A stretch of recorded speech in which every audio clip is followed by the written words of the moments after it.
Tumsifu Yesu Kristo. Gari la polisi litakuwa mbele. Huku nyuma naye mnalindwa na nani? Sawa eh? Polisi watatembea pia na nyinyi. Wao sisi tuko pamoja kwenye matembezi ya amani. Sawa sawa eh? Nawapenda sana, hongereni sana, mmependeza. Napendeza sipendezi? Napendeza. Ninafaa sifai? Unafaa. Mmetembea vizuri eh?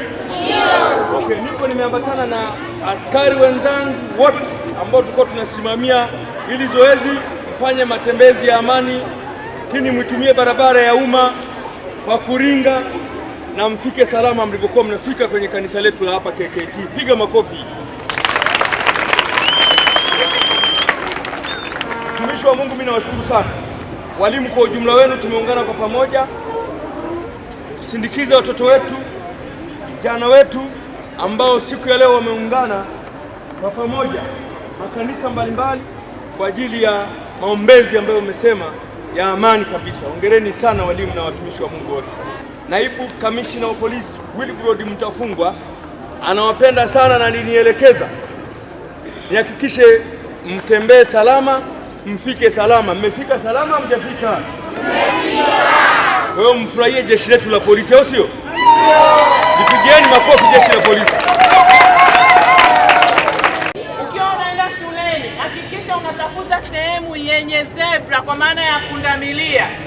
Muombe na askari polisi kama mimi, mwambie afande, shikamoo, mzima, pole na kazi. Afande, naomba nisaidie kuvuka. Ili uvuke vizuri, tunaelewana? Tunaelewana?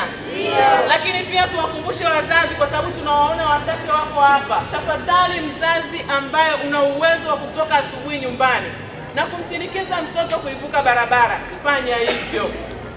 Wazazi wengi unakuta asubuhi amelala nyumbani, mtoto mdogo kama huyu anaivuka barabara mwenyewe. Mtoto huyu akipata shida, ukimuuliza yule mama alikuwa wapi, anakuambia nilikuwa bado sijaamka, nilikuwa bado yuko nyumbani. Inaumiza, na siku moja Mungu atakuuliza jukumu lako juu ya huyu mtoto. Kwa tafadhali usitegemee tu jeshi la polisi litafanya wajibu huo. Chukua nafasi yako, amka asubuhi, msindikize yule mtoto kabisa. Hakikisha unapata mawasiliano na walimu. Mzazi, pata rutini ya kuwa na urafiki na walimu, kwa maana ya kujua mtoto wako anatoka darasani saa ngapi na ni muda gani atautumia njiani na kufika nyumbani itakuwa ni majira gani. Hii inatusaidia sana kuepusha vitendo ambavyo watoto wanafanyiwa. Mzazi, hakikisha unapata rutini ya mtoto wako. Watoto wanafanyiwa vitendo vibaya vya kikatili njiani na watu ambao wanaokosha sijui magari, watu sijui ni mabodaboda. Mtoto anafanyiwa vitendo bila mzazi kugundua. Unakuja kugundua dakika ni ya mwisho sana. Ukifanya upelelezi na ule mtoto, unagundua alitumia muda mwingi njiani bila mzazi kujua mtoto yuko wapi.